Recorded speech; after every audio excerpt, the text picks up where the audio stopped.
أعوذ بالله من الشيطان الرجيم. بسم الله الرحمن الرحيم. ولا تقولوا لمن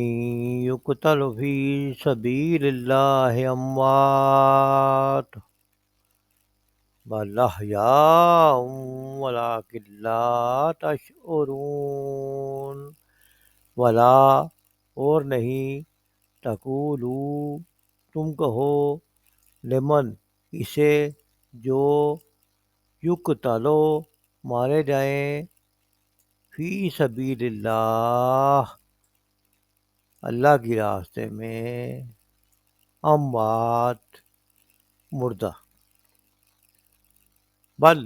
بلکہ احیاء زندہ ہے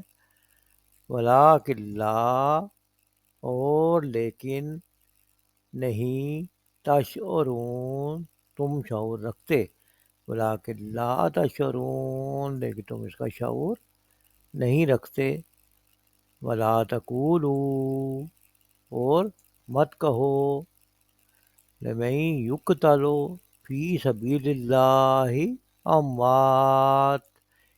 لمن ان کو جو یقتلو قتل کیے جائیں مارے جائیں فی سبیل اللہ اللہ کی راہ میں اموات مردہ جو اللہ کی راہ میں مارے جائیں ان کو مردہ مت کہو بل احیاء بلکہ وہ زندہ ہیں ولکن لا تشعرون اور لیکن تم شعور نہیں رکھتے یعنی ان کی زندگی کا متعلق تمہیں پتہ نہیں ہے اور جو لوگ اللہ کی راہ میں مارے جائیں مفہوم اس آیت کا یہ ہے انہیں مردہ نہ کہو ایسے لوگ جو حقیقت میں زندہ ہیں مگر تمہیں ان کی زندگی کا شعور نہیں ہوتا سورۃ البقرہ کی آیت نمبر 154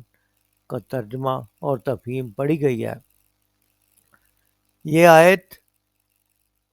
جنگ بدر کے بعد نازل ہوئی اور شہدائے بدر میں کل 6 آدمی مہاجرین میں سے اور 8 آدمی انصار میں سے یہ شہید ہوئے جنگ بدر میں۔ تو لوگ ان کی نسبت کہا کرتے تھے کہ ہائے فلاں شخص مر گیا، دنیا کی نعمت اسے چھوٹ گئی۔ اللہ تعالیٰ نے ان کے اس گمان کے ازالہ اور ان کے درجات پر آگاہ کرنے کے لیے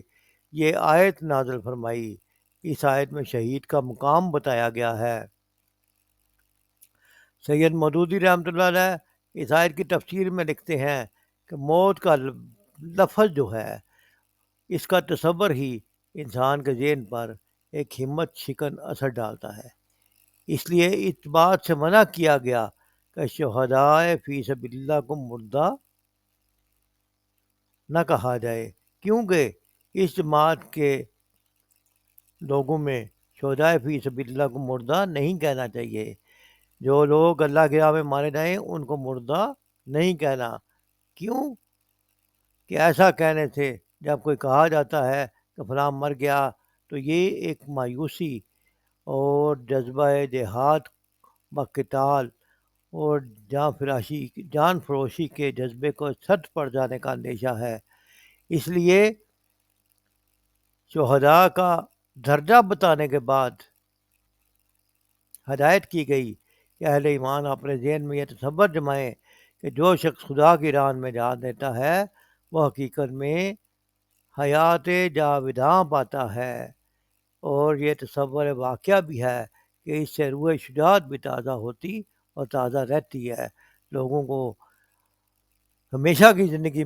جو ہے اس کا تصور شہادت پر اور اللہ کی راہ میں جدوجہد کرنے پر، لڑائی کرنے پر آمادہ کرتا رہتا ہے۔ اور یہ جو فرمایا کہ بل احیاء ولکن لا تشعرون بلکہ وہ زندہ ہیں لیکن تمہیں انہیں کا شعور نہیں ہے۔ جو لوگ مردہ نہیں کہنا ان کو، بلکہ اللہ تعالیٰ فرماتے ہیں کہ وہ مردہ نہیں ہے بلکہ وہ زندہ ہیں، ان کی زندگی کا تمہیں شعور نہیں ہوتا۔ کیوں؟ موت کے ڈر سے انسان اگر یہ بات نہ ہو، یہ بات نہ بتائی جاتی تو موت کے ڈر سے لوگ جنگوں میں نہ جاتے، اللہ کی راہ میں جان پیش نہ کرتے۔ تفسیر ابن کثیر میں اس کی شان بتائی گئی ہے کہ وہ کیسی زندگی ہوگی، وہ ایسی زندگی ہے جسے تم سمجھ ہی نہیں سکتے۔ انہیں حیات برزخ ہی حاصل ہے جہاں وہ کھانا پینا خورد و نوش پا رہے ہیں۔ صحیح مسلم میں بیان کیا گیا ہے کہ شہیدوں کی روحیں سبز رنگ کے پرندوں کے عالم میں ہیں اور جنت میں جس جگہ چاہے چڑھتی چگتی اڑتی پھرتی ہیں، پھر ان قندیلوں میں آ کر بیٹھ جاتی ہیں جو عرش کے نیچے لٹک رہی ہیں۔ شہیدوں کی روح کو ایک طرح کی امتیازی شرافت، کرامت، عزت اور عظمت حاصل ہے اللہ تعالیٰ کے ہاں، لہذا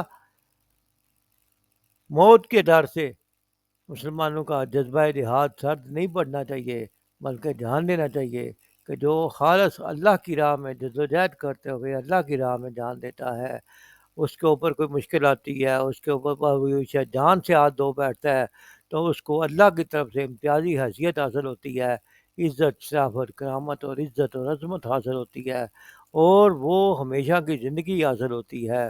جسے حیات جاوداں کہتے ہیں، اور وہ جنت میں سبز رنگ کے پرندوں کی شکل میں جس جگہ چاہے حدیث کے مطابق چلتے پھرتے اڑتے پھرتے چکتے رہتے ہیں۔ اور اس یہ ایسی چیز ہے، یہ ایسا انجام ہے جس پر جب ایمان ہوگا تو لوگ شوق سے اللہ کی راہ میں جان دیں گے۔ اللہ تعالیٰ سے دعا ہے کہ اللہ تعالیٰ ہمیں شہیدوں کے درجات کو سمجھنے کی توفیق عطا فرمائے اور اپنی راہ میں قبول کرے، اور اللہ کی راہ میں جدوجہد کرنے میں ہر مسلمان کو